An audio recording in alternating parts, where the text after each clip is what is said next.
Wondering what to get that special someone for Christmas? You can find a ton of delicious and easy baking mixes on merrymacpodcast.com/store, as well as an assortment of dip mixes that are a great addition to any holiday party. Free shipping when you spend $50 or more. Go to merrymacpodcast.com/store for a gift that's practical, but not socks or underwear.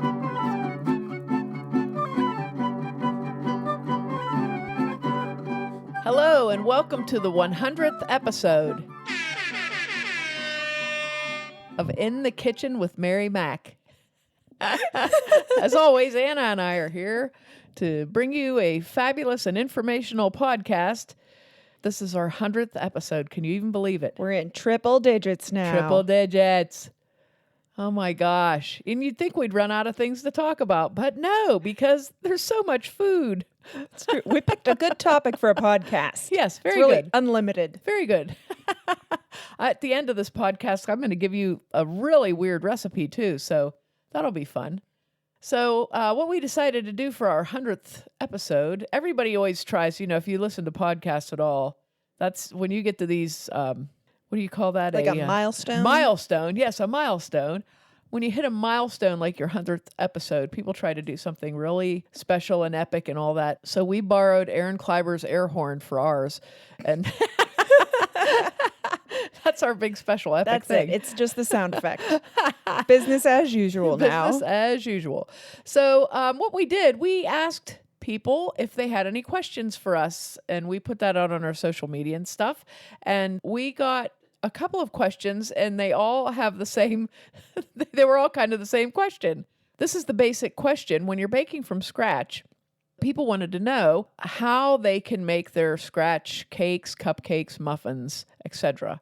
more moist and tender. And the one person particularly was trying to make a cake recipe that kept coming out really dry, and it was from scratch. And then another person had a muffin that she was making, the same problem. So I'm going to go through a bunch of tips here that hopefully will be helpful to you. Things that I've kind of figured out over my illustrious career. I was going to say expansive career, but illustrious is good. I'll take illustrious. I'll take illustrious for 1,000, Alex.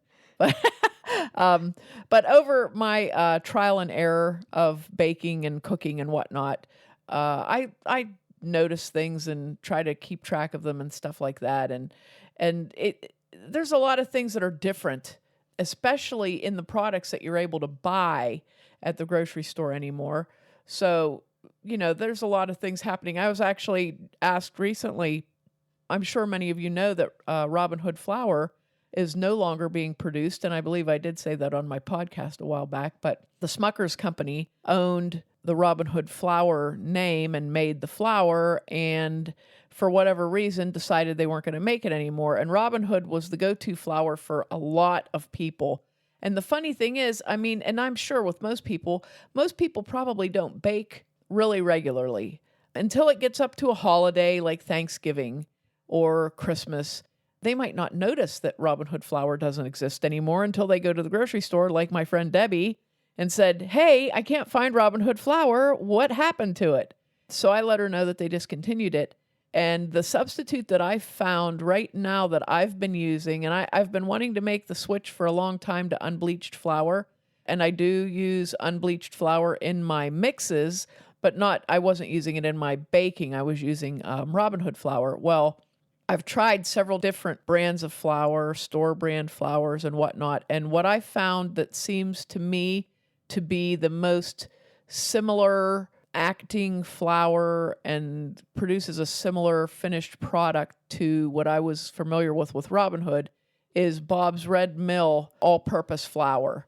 And it's an unbleached flour. There's a regular unbleached and an organic unbleached from Bob's that are both all-purpose flours. So you can use whichever one you like because they both seem to perform the same. But if you're looking for a flour that performs in a similar way to the Robin Hood, I would definitely seek out the Bob's Red Mill all-purpose flour. So I'm going to start my tips now that I told you that. Tip number one, that's the best substitute for the Robin Hood flour is the Bob's Red Mill. The second place substitute for Robin Hood flour is it would be the gold medal unbleached flour. And I don't like as well as Bob's Red Mill, but it's still good. It's still better. So those are my 2 picks. Now, for some tips, if you're baking with flour, you should always lighten your flour before you start measuring, before you start using it. And what I do, typically, I have a large flour container, and I usually have about 25 pounds of flour in it, but I'm sure you don't at home. The flour comes in a 5-pound bag. Flour gets compacted really easily. So imagine your flour is shrink wrapped together on a pallet, so that compacts it. And then it's bouncing on a truck to the store, and that compacts it. So when you take your flour home from the store and you're going to use your flour, first of all, I don't recommend using flour directly out of the bag and storing it in the bag. Very bad idea. Always get yourself a container to store your flour in. Glass container, plastic container, whatever you want. But get yourself a nice flour container to keep your flour in. And then when you get a new bag of flour and you're putting it into your container, open your flour up, pour it in there, and then get a large spoon. It can be a regular large spoon or a large spoon with holes or slots in it, and stir your flour around, like turn it over, pull it up out of the bottom, lift it up and fluff it up. And you'll notice, I think it's King Arthur Flour is the one that says, if you lighten your flour, it'll increase by volume, like an extra cup or 2 of flour when it's compacted, which is kind of amazing when you think about it. But that's true, because it is so pressed together sometimes that, when you want to scoop it up, you want it to be nice and light and fluffy when you scoop it up. You don't want to have to plow through it like you're making a sandcastle. You want it to be nice and loose. So always make sure you lighten your flour. That's the biggest thing, because what happens is if you take a 5-pound bag of flour, there's usually 15 cups of flour in a 5-pound bag. Okay. If you didn't lighten your flour and you were using it right out of the bag or pouring it into a container and not lightening it, you might measure 1 cup of flour and it's actually like a cup and an eighth of flour. So if you're making a cake that calls for like 2.5 or 3 cups of flour, that's like an extra half cup of flour that you're putting in because your flour is compacted. So you always want to lighten that. Another thing to do, this is particularly with pastry and cookies, like pie crusts, not like a drop cookie, like a chocolate chip cookie, but if you're making a more delicate kind of a cookie, what you want to do is lighten your flour and then scoop your flour out of the container and pour it into the cup. Because even scooping your flour out of your container with your measuring cup will compact it. So especially on pie crusts, because you want your pie crust to be very light. So that's another little tip. Measure your flour by scooping it into your cup instead of scooping your flour with your cup. Okay? And those are 2 very helpful things. And that really would probably solve mostly everyone's problem about making your baked goods more tender. Here's another thing I've noticed. Eggs, just like clothing, much like clothing, egg sizes seems to have changed. And I'm not sure if there's a standard egg size and that was changed, or I don't know. But now it seems like when you buy large eggs, they're smaller than they used to be in the container. And a lot of times, even the eggs in your carton, if you look at the eggs in your carton, they're not even all close to the same size. As a matter of fact, I just bought a carton of extra large eggs, and I had like 4 eggs that were definitely not extra large eggs in that carton. So when you're baking something, and again, I wouldn't worry about this that much with like a drop cookie or brownies or something like that. But when you're making a cake where you need to get a good rise, make sure your eggs are all the same size that you're using out of your carton.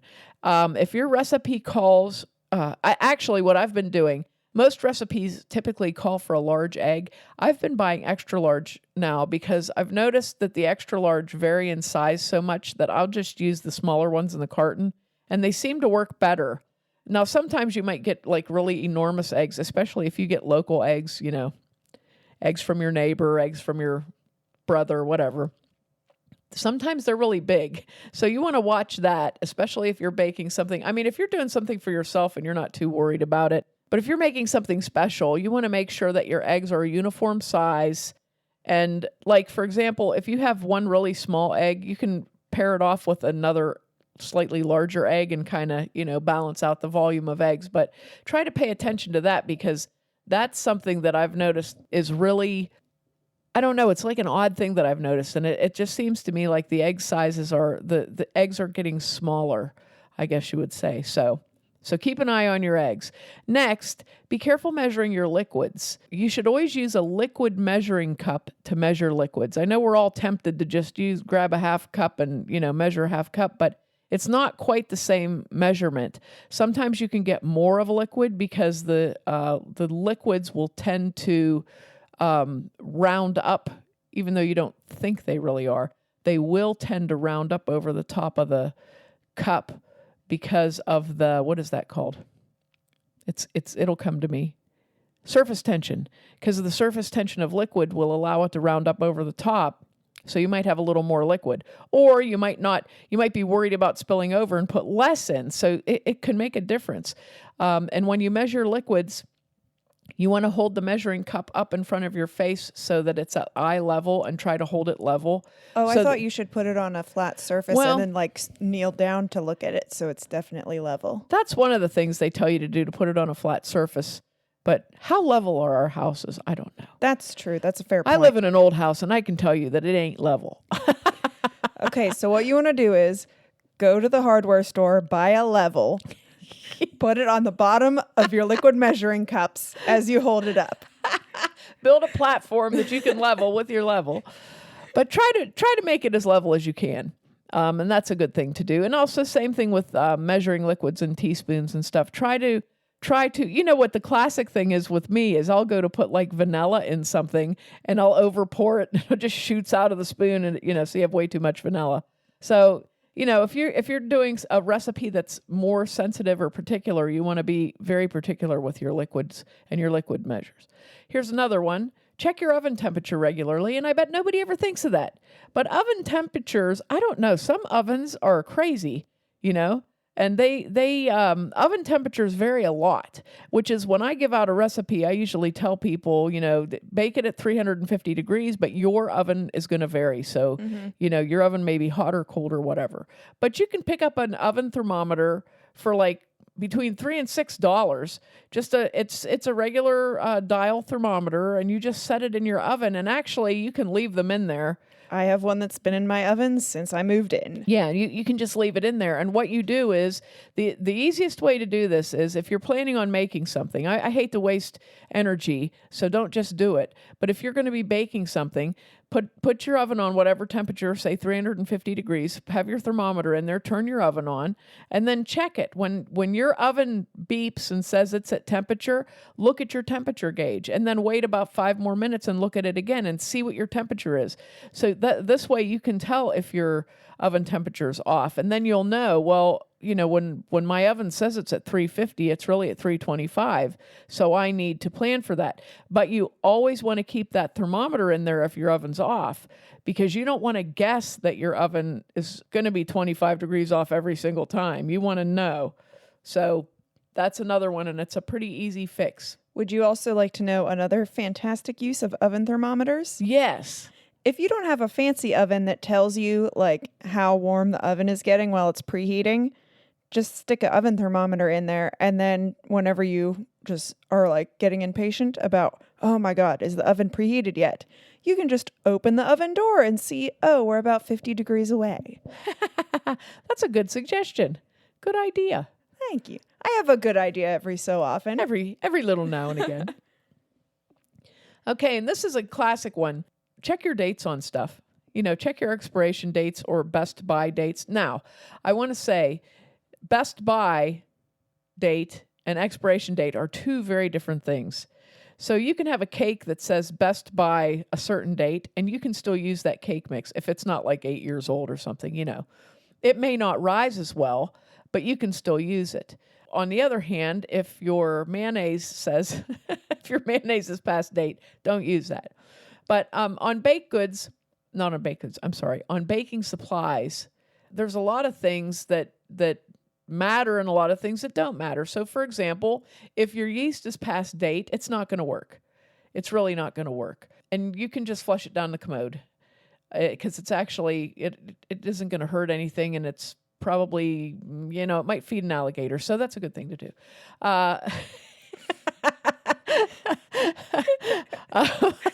Pro tip. Always feed the sewer alligators. Pro tip. Sewer alligators love old yeast. So, don't do that. Now, baking soda does not go past date. Okay. It might get hard and clumpy, but it's still going to work. So if your baking soda is old and it's hard and clumpy, what I typically do with it is I have a set of very nice strainers that I got, a variety of sizes of strainers, and I'll put the baking soda in it and press it through there and turn it back into powder because it does get hard, but it still works. Baking powder can lose its zip too, so you should watch the date on your baking powder, but baking soda is usually pretty good. And like I said, if you have a cake mix or a muffin mix or something that's past date, that's not real far past, if it's, say it's like 3 months past and you just want to use it, you don't want to waste it, mix it up and then put a teaspoon of good baking powder in it, and that will lift it back up again because that's what goes bad in there. Nothing else really goes bad as far as baking wise. Now, if it's a really old cake mix or a pancake mix that has shortening in it, it can actually turn rancid. So use your nose. If you smell it and it doesn't smell good, compost it. Okay. Now, if you're going to do a big bake, like if you're planning on making holiday cookies or cookies for a wedding or something like that, make sure you have everything you need before you start. There's nothing like getting ready to do a bake and realizing that you're out of something like vanilla or salt. Or being mid-bake and realizing you don't have something, which I have done on multiple occasions. Yeah, so just take an inventory of your pantry, which I try to do that like about, I don't want to say once a month. And I do bake a lot, but, get in there and take an inventory of your spices, of your food coloring, vanilla, things like that, salt that you might need. Take an inventory of it. Make sure it's good. Whatever you have in there is good and still smells good. And, your flavorings, that sort of thing. Just make sure you have what you need. Okay, and now we're going to talk about substitutions, which we've been wanting to do a podcast on substitutions for quite some time. And people always ask me about that. So I just wanted to do some substitutions really quick because this is another question that I get all the time. What can I use instead of, or if I don't have, or whatever? So there's a lot of things available right now in the market, and it's kind of exciting to see. The vegan diet is getting very popular, but that's a big bonus for people who don't tolerate or are allergic to dairy products or eggs, and that sort of thing, because, those people were left out in the cold for a long time. They didn't have a lot of substitutes for things. So I'll just run through, and I realize I've done this in other podcasts, said things that are good substitutes. So we'll just go over those real quick. For baking or cooking, I love Ripple, which is a milk product made from peas, the vegetable peas. I know I call it pea milk and I get in trouble for that, but that's what it is. So unsweetened Ripple works great in baking and cooking. It's great for cream soups, baked goods, mashed potatoes, sauces, mac and cheese, things like that if you don't want to use milk. I've also used almond milk in some baked goods like muffins or cakes, but you do get that almond flavor. Almond milk is not good for cooking. I have tried it in cream soups as a substitute and mashed potatoes, and you definitely get that almond flavor, which is not good in those things. Cheese substitutes. If you like mac and cheese, and we did a mac and cheese episode on here, which we'll probably be doing a dairy-free mac and cheese soon. But there's a company called Follow Your Heart, which makes the best dairy-free cheese products that I've found.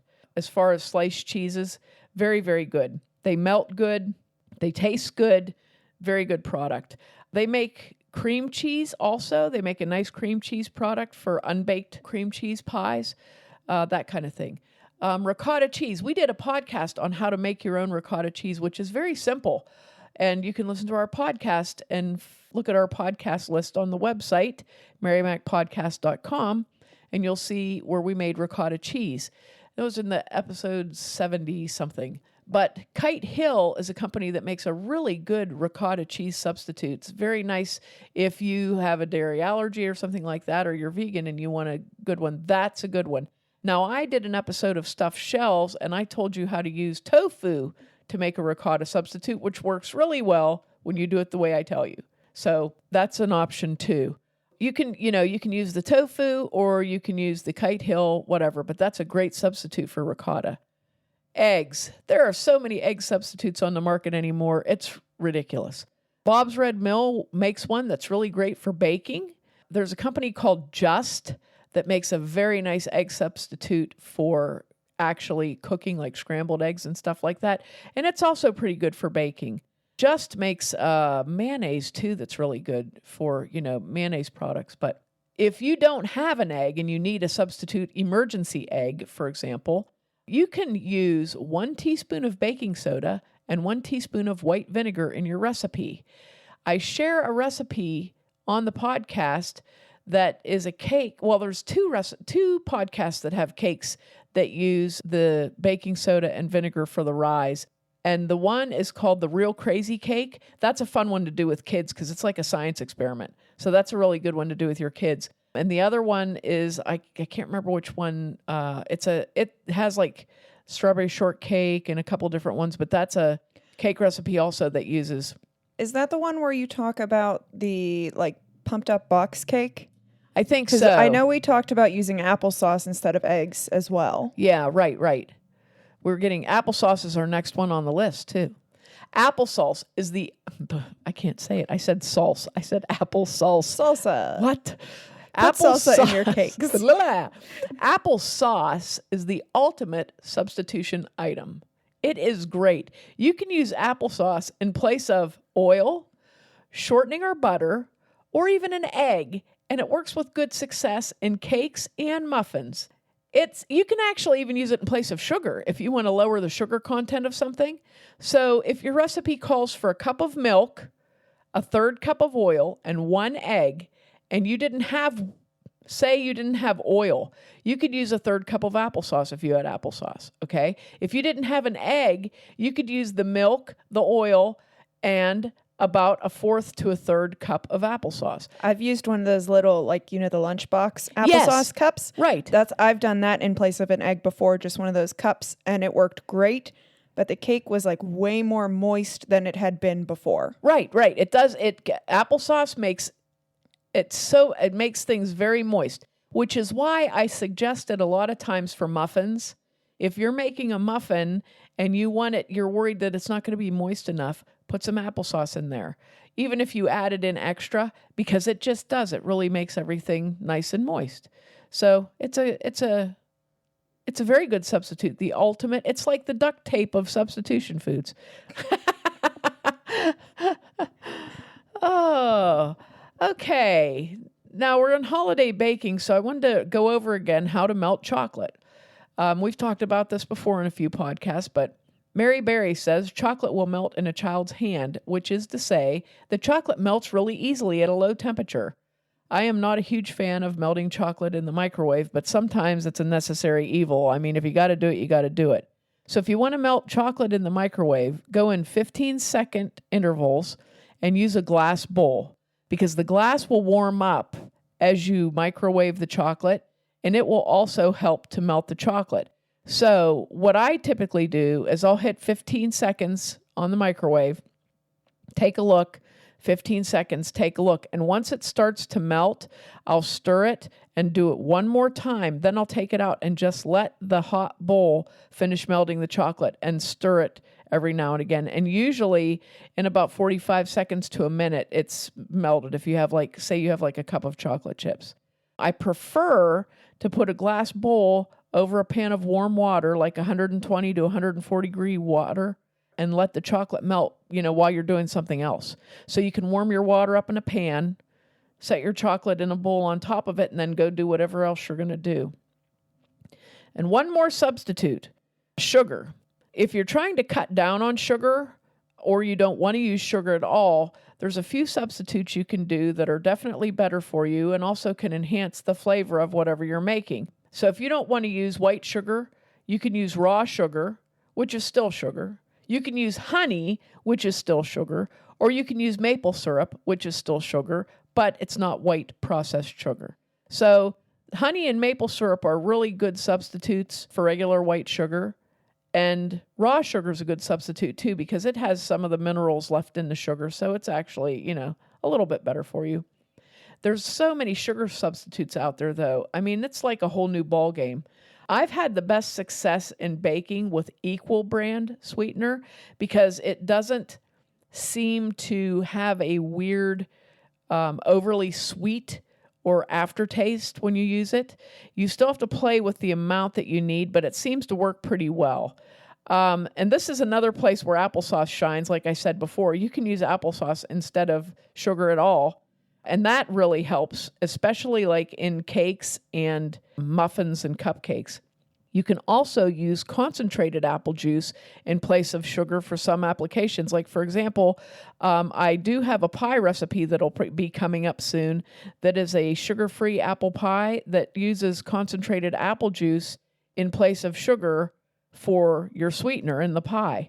And it seems to be about a half a cup of concentrated apple juice equals about 1 cup of sugar in sweetness when you're using it in cooking. It's hard for baking. I have a jam recipe also that uses apple juice, and it's kind of hard to use it in baking because it's just so much moisture, but it works really nice for things like that. So that's about what we have for all of our tips and stuff. And we've covered so many topics over the last 99 podcasts that I'm sure if you want to know how to do something or how to make something, it's probably in there somewhere. So just go through my list and look and see what's available. Now for the end, I know this is a longer podcast than normal, and I do apologize. We're in triple digits. Let's see if we can get to triple digits in time. 100 minutes. 100 minutes. They'll all be shutting it off. Okay, well, one of my favorite podcasts, I have a lot of podcasts that I listen to. I have many, many favorites. But one of them is the Judge John Hodgman podcast, which is always interesting and funny and entertaining. And I was listening to it the other day, and at the beginning of the it's an internet court, okay? And he judges people's disputes in a humorous way. I refer to it as a relationship counseling podcast more than anything. But anyway, he has a question at the beginning. If you can answer the question, or if you can figure out the obscure cultural reference, then you automatically win, right? So I was listening to a podcast where there was a dispute about tomatoes, and he gave his obscure cultural reference, and I'm listening to it, and I'm like, I know what he's talking about. I know what it is. It's a tomato cake. It's a tomato soup. No, I'm sorry. It's a tomato soup cake. A tomato soup cake. It's a tomato soup cake. The reason I know this is because many years ago, my friend's aunt passed away, and she inherited this big metal recipe box, literally crammed full of recipes, okay? So we decided to sit down and sort these recipes out and see if there were any good ones in there. So like 2/3 of the recipes in this box were were lime jello compilations with cabbage, mayonnaise, celery. Why? They were like Jello salad. So anyway, we got rid of those ones pretty quick. And then the rest of them were like weird cake and casserole recipes. And the 2 weird cakes that stood out to me one was called a 7-Up cake, which was made with 7-Up pop, which must have been very, very popular like in the 50s and 60s. The other cake, which, and I'm not kidding when I say this, I'm really not exaggerating. There were at least 20 or 25 recipe cards, things cut off of a soup can label, things cut out of a magazine for this tomato soup cake. And we were like cracking up because honest to goodness, in this whole recipe box, there were no recipes that we wanted. There had to be 2,000 recipes in there, and we didn't want any of them. So I remembered seeing that. And as soon as he's saying, John Hodgman was reading a quote from a book, and he's reading it, and I'm going, this is a tomato soup cake. So here I discovered that what he was reading came from a book called How to Cook a Wolf by M.F.K. Fisher.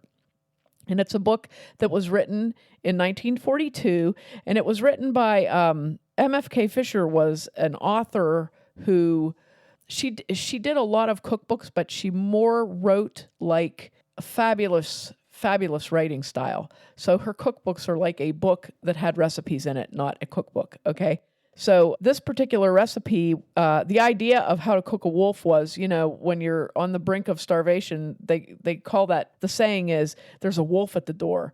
And it dates back to like the 14 and 1500s, where people would use that to be, you're on the brink of poverty or on the brink of hunger. There's a wolf at the door ready to bust in and, pretty much eat you up. So she made this cookbook during World War II, and her idea was to teach people to live as decently as possible with ration cards, shortages, and the miseries of World War II. So she came up with these recipes, basically using what you had in the house to make something good. And I know a lot of us do that now, but you would never think of it in this, like, desperate times call for desperate actions. And a lot of people have been through desperate times. And so this cake it's actually good. I just made one. Really? Yeah. It's a spice cake. And oddly enough, this would be a fun cake to do with kids, even if they didn't really like it, to eat it. Because the really cool thing is when you make this, the tomato soup explodes. It's really awesome. So I'm going to give you the recipe, and you can even look it up online and read a little bit about MFK Fishers. He's a very interesting person, very prolific in her writing. Very interesting person. This is the tomato soup cake recipe from 1942, and you use... And remember now, you use what you have here. So if and I think this cake would be very forgiving, so that if you didn't have much, you could still make a cake. So 3 tablespoons of butter or shortening, 1 cup of sugar, and you're going to cream those together, 1 teaspoon of baking soda, 1 can of tomato soup, 2 cups of flour, 1 teaspoon of cinnamon, 1 teaspoon of nutmeg, ginger, and cloves mixed. So that's 1 teaspoon of all of those mixed together. And then 1.5 cups of raisins or nuts or chopped figs or dates or whatever you have. She says, what you will. So basically, it's whatever you got to throw in there. So you cream the butter, add the sugar to it, and blend that thoroughly. Take the tomato soup. I learned this. I read the recipe and didn't do what I thought I should have done. But take your tomato soup and dump it into a large bowl, like maybe a 2-quart size bowl. And then take that teaspoon of baking soda and put it in and whisk it into your tomato soup really well and watch what happens. It's very exciting. I, unfortunately, put my teaspoon of baking soda right into the can of tomato soup and created a volcano over top of my dry ingredients. And it was pretty... And I was laughing because I said, I knew this was going to happen. Why didn't I put my tomato soup in a bowl? So whip up that. And then take your dry ingredients, which would be your 2 cups of flour, add your teaspoon of cinnamon, and then add your mixed teaspoon of nutmeg, ginger, and cloves. If you don't like one of those things, I know a lot of people don't like cloves, but you can leave them out or use what you have, as was her intention with this recipe. And then the 1.5 cups, I had raisins, I had currants, raisins, and craisins, dried cranberries. So that's what I used in mine to equal the 1.5 cups. And I always, when I use dried fruit in anything, I put the dried fruit into a bowl and then I cover it with boiling water and let it sit for 15 minutes so that it can kind of soften up a bit. And then I drain that liquid off. So basically, you mix all these things together and then you pour them into a loaf pan or a small cake pan and bake them at, she says 325. I would jack it up to 350. And bake it at 350 for about a half hour to 40 minutes. And what comes out is a really aromatic spice cake, which is very good. And you get this little whiff of tomato soup while it's baking, which I thought was kind of funny. But you don't taste the tomato soup in it when it's done. And what's odd is it takes you a while to figure out what the flavor is in the cake. It looks like, if you've ever baked a cake with pumpkin, it looks kind of like that. It's a very dark orange colored cake. And very good and very weird, which if you listen to my podcast, you'll know I like weird recipes. So that is your bonus Christmas recipe for the 100th episode of In the Kitchen with Mary Mac. So while your kids are off school over the holidays, I suggest you try that with them because I think they'll have a lot of fun watching that tomato soup just what's the word for that? Erupt. I was going to say vulcanize, but that's a completely different thing. And make sure to check us out on social media on Facebook and Instagram at Mary Mac Bakehouse, on Twitter at Mary Mac Podcast and Mobile Mary Mac, and on our newly redesigned website, marymacpodcast.com. Really and honestly, from the bottom of our hearts, thank you so much for listening, if you do. And if you don't, too bad for you, and Merry Christmas, Happy New Year, Happy Holidays. We love you all.